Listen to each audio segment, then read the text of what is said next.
जिसमें बॉडी की इम्यूनिटी को स्ट्रॉन्ग करके इंजेक्शन दिए जाते हैं ताकि बॉडी खुद ही कैंसर सेल से लड़ सके और उसकी जो कीमो के साइड इफेक्ट्स होते हैं वो साइड इफेक्ट्स ना होके पेशेंट को और बेहतर तरीके से ट्रीटमेंट दिया जा सकता है, बॉडी की इम्यूनिटी को स्ट्रॉन्ग किया जाता है ताकि पेशेंट्स की लाइफ लंबी करी जा सके, बेहतर तरीके से वो अपनी जिंदगी व्यतीत कर सके।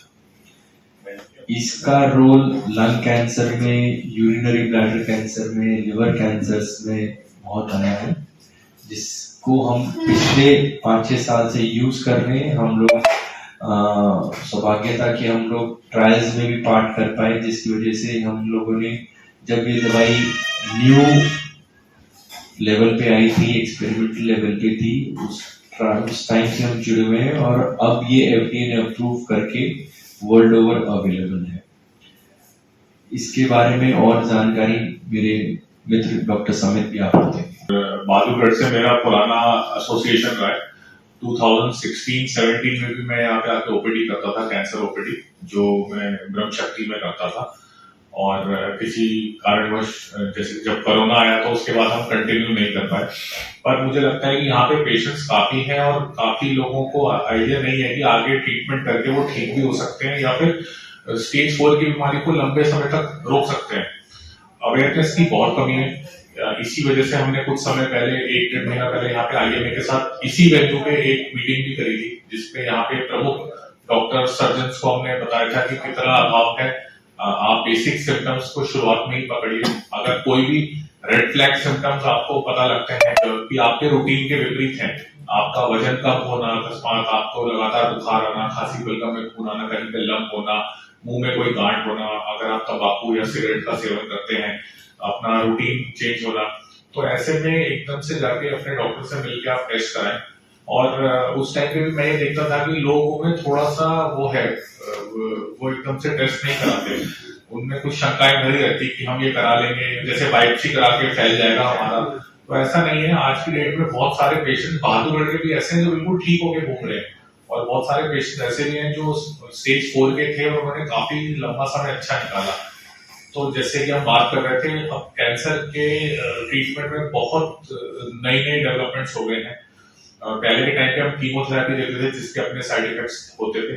आज भी 10 में से 5 लोगों को कीमोथेरेपी की जरूरत पड़ती है, पर उसके अलावा ओरल टैबलेट्स हैं, टारगेटेड थेरेपीज है और अब इम्यूनोथेरेपी है। ये ट्रीटमेंट इससे बहुत आसान हो जाता है। जब भी कोई पेशेंट हमारे पास आता है सिम्टम लेके, हम सबसे पहले उसकी बायोप्सी करते हैं और बायोप्सी में देखते हैं कि कुछ पर्टिकुलर जीन्स में खराबी है कि नहीं।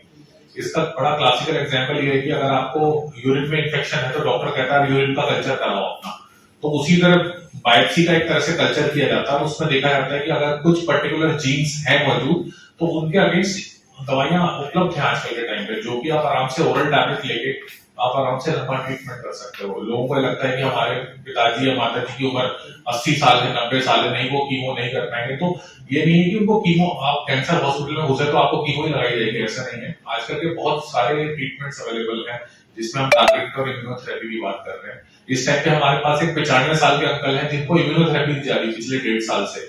उनको उनका ब्लैडर का कैंसर था, यूरिनरी ब्लैडर का, जो कि फैला हुआ था स्टेज 4 पर। अब वो बिल्कुल कंट्रोल्ड है, बिल्कुल जीरो है। वो आते हैं, 1 घंटे का इंजेक्शन लगवाते हैं, हर 2 से 3 हफ्ते में चले जाते हैं।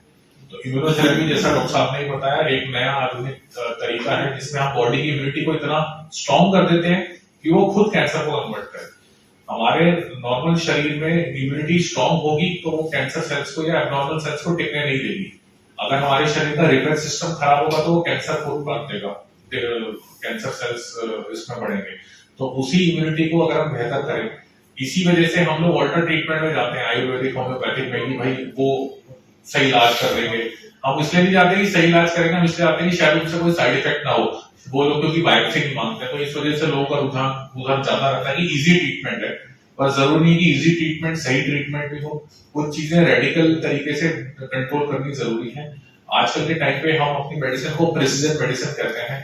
उसमें अगर एक ही कमरे में 4 किस्म के लोग हैं और सबको एक ही तरह का कैंसर है तो सबका ट्रीटमेंट अलग अलग होगा। ऐसा नहीं कि सबको कीमोथेरेपी दी जाएगी। तो अगर कोई भी ऐसा आपको सिम्टम लगता है तो इमीडिएटली जाके चेक करें। काफी सिम्टम्स ऐसे होते हैं जो कैंसर के नहीं निकलते।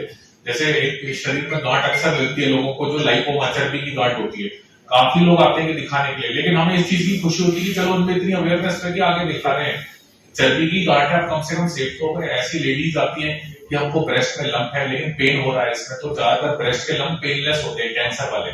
अगर पेनफुल हो रहा है लंप तो ज्यादातर चांस है कि वो कैंसर का नहीं होगा, पर दिखाना बेहतर है।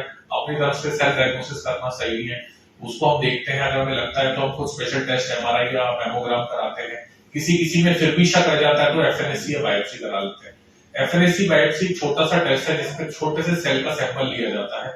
कभी ऐसा नहीं होगा कि अगर हमने सैंपल लिया, बायोप्सी ली, तो सोया शेर है वो जाग गया या फैल जाएगी बीमारी, ऐसा नहीं है। ये सब मिथ्याएं होती हैं। हमारे पिछले 15 साल में हमने कोई ऐसा कैंसर नहीं देखा जो बायोप्सी करने से फैल गया हो।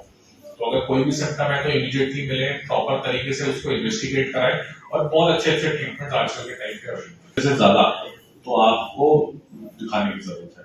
उससे पहले तो आपने खांसी का इलाज ले लिया, वायरल का इलाज ले लिया, लोअर रेस्पिरेटरी ट्रैक्ट है उसका ले लिया, टीबी का। आजकल के टाइम पे टीबी भी इतनी मल्टी ड्रग रेजिस्टेंट आ गई है कि वो कैंसर से भी खराब है। कैंसर में आपके साथ वाले को कैंसर थोड़ा होगा आपसे, लेकिन टीबी में तो सबको घर टीबी में देखा जाएगा घर वाला। तो अगर कोई भी ऐसी चीज है, परसिस्टेंट सिम्टम्स 2 हफ्ते से 3 हफ्ते से ज्यादा है, जिसका कोई रीजन नहीं मिल रहा, तो इमीडिएटली उसमें कैंसर का टेस्ट कराने की जरूरत होती है।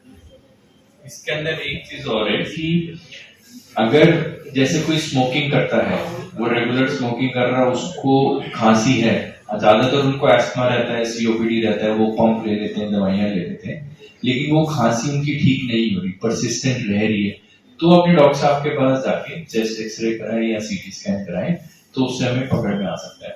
अब जैसे लोग तंबाकू खाते हैं या सुपारी खाते हैं, तो उनको मुंह में अगर छाला हो जाए, अब ज्यादातर छाले सभी को होता है, आपको मुझे सभी को होता है, लेकिन वो 5, 7, 10 दिन में ठीक हो जाता है। मल्टीविटामिन की दवाइयां लेते हो, थोड़ा वो लोशन लगा लेते हो, जेली लगा लेते हो, लेकिन वो छाला ठीक नहीं हो रहा, 1 महीना हो गया, वो छाला बढ़ता जा रहा है, तो आपको जाके डॉक्टर साहब को दिखाना चाहिए, मेरा छाला ठीक नहीं हो रहा।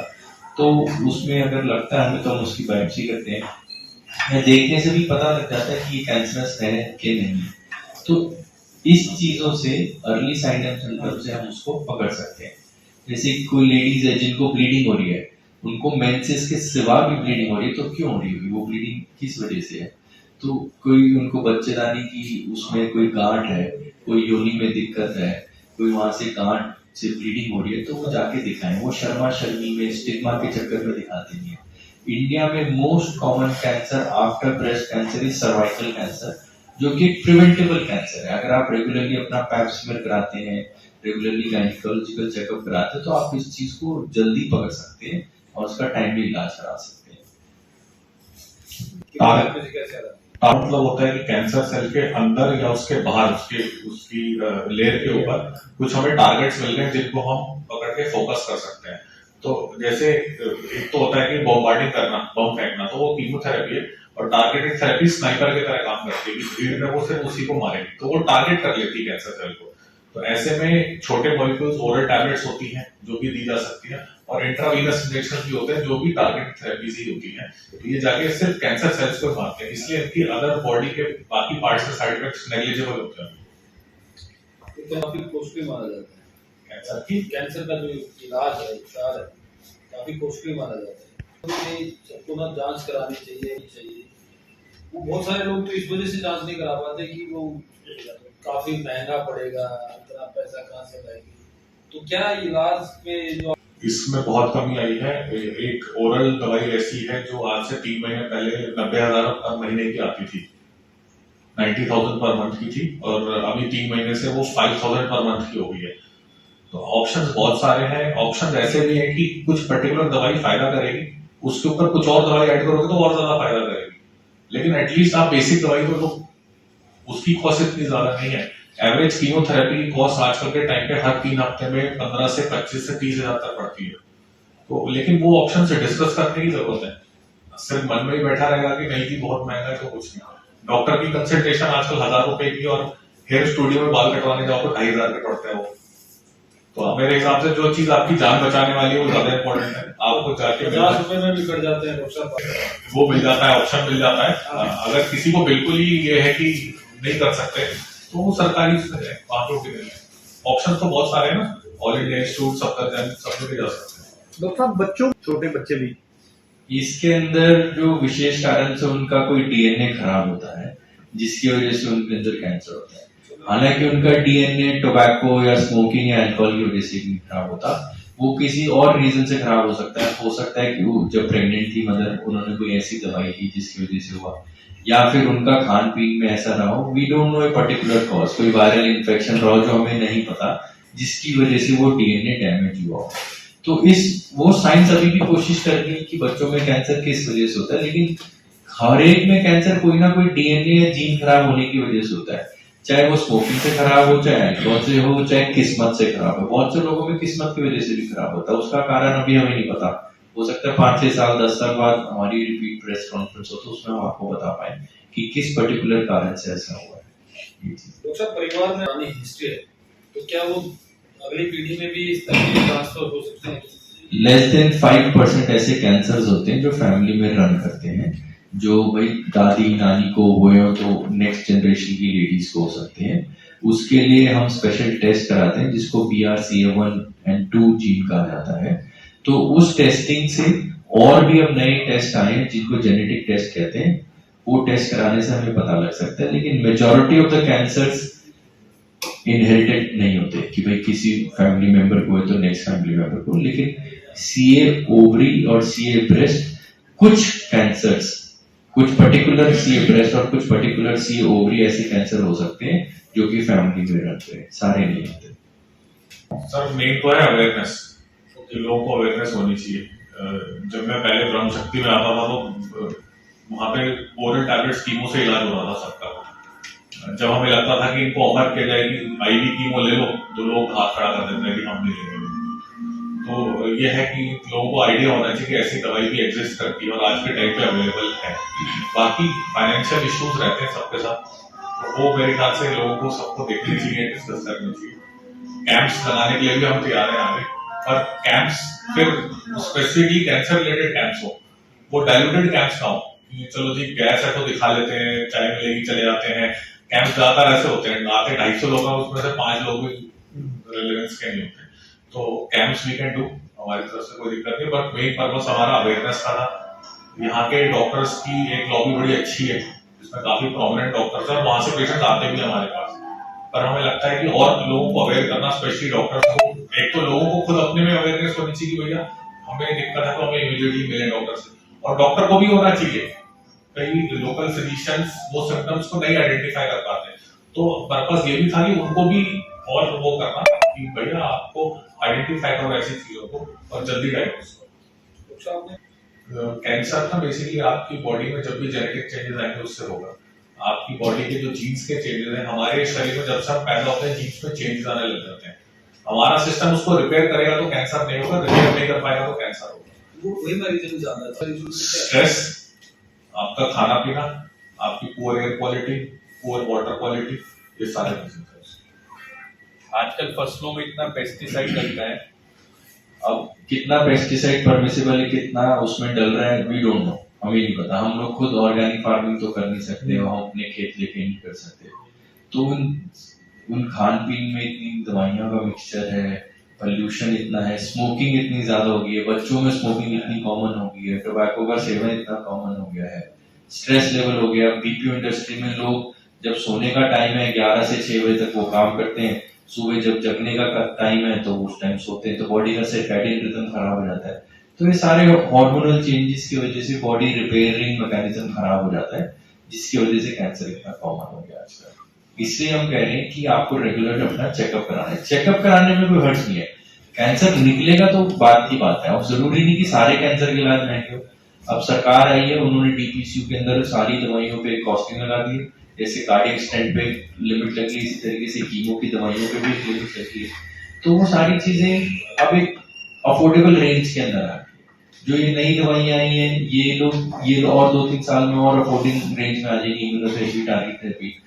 इंडिया क्योंकि डेवलपिंग कंट्री है, थर्ड वर्ल्ड कंट्री, तो इन दवाइयों पे कंपनीज भी पेशेंट असिस्टेंस प्रोग्राम देती हैं कि आप एक बार खरीदेंगे अगली बार की फ्री मिलेगी।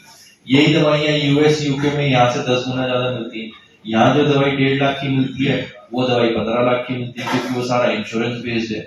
तो ये चीजें और टाइम के साथ सुधार हो रहा है और हो भी जाएगा। जो आपका सवाल था भी अफोर्डेबिलिटी का, इसके लिए मैं बता रहा हूँ। तो सब ये शुरू में तो 3 महीने के लिए दी जाती है, उसके बाद स्कैन करके देखा जाता है कितना फायदा है। अगर पेशेंट को फायदा होता है तो हम ये दवाइयां चालू रखते हैं, चाहे 2 साल 3 साल, जब तक पेशेंट को इस दवाइयों से फायदा हो रहा है, उनको कोई साइड इफेक्ट्स नहीं हो रहे, वो अफोर्ड कर पा रहे हैं, तो गाइडलाइंस कहती हैं कि इन दवाइयों को चालू रखें। जैसे शुगर ब्लड प्रेशर की दवाइयां हैं, आप देते रहते हैं तो सिर्फ दवाइयों से आपकी शुगर ब्लड प्रेशर कंट्रोल रहती है। उसी तरीके से हमने कैंसर को एक क्रॉनिक डिजीज बना दिया है, जिससे पेशेंट 10-10, 15-15 साल जी सकते हैं। तो अर्ली स्टेज में कैंसर पकड़ लिया है। ऐसा कोविड वायरस की वजह से कैंसर बना नहीं बना वो तो अगले 15-20 साल में पता लगेगा, लेकिन कोविड की वजह से, सीटी स्कैन या अल्ट्रासाउंड की वजह से अर्ली स्टेज में बीमारियां पकड़ी।